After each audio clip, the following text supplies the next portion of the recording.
এবারের ভিডিওতে আমরা লেন্ড এবং বোরো শব্দ দুটি কখন ব্যবহার করতে হয় এবং এই দুটোর মধ্যে পার্থক্য নিয়ে আলোচনা করব।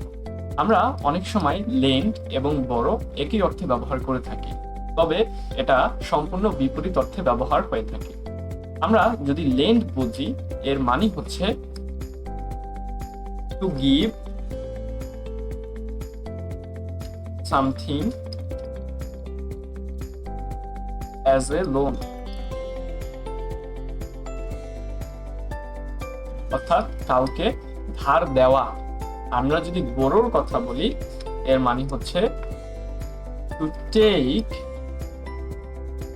সামথিং অ্যাজ এ লোন, অর্থাৎ লোন নেওয়া। বোরো মানে হচ্ছে কারো কাছ থেকে ধার নেওয়া এবং লেন্ড মানে হচ্ছে কাউকে কোনো কিছু ধার দেওয়া। আমরা একটি বাক্যের মাধ্যমে বিষয়টি বোঝার চেষ্টা করব। আমরা যদি লেন্ডের কথা বলি, আমরা একটা বাক্য লিখলাম, মাই গ্র্যান্ডমাদার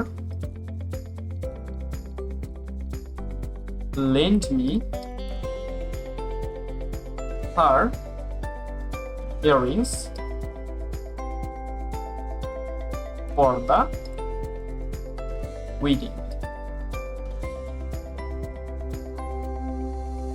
অর্থাৎ বিয়ের অনুষ্ঠানের জন্য গ্র্যান্ডমা আমাকে তার নেকলেসটা ধার দিয়েছে। কে ধার দিয়েছে? গ্র্যান্ডমা আমাকে তার নেকলেসটা ধার দিয়েছে।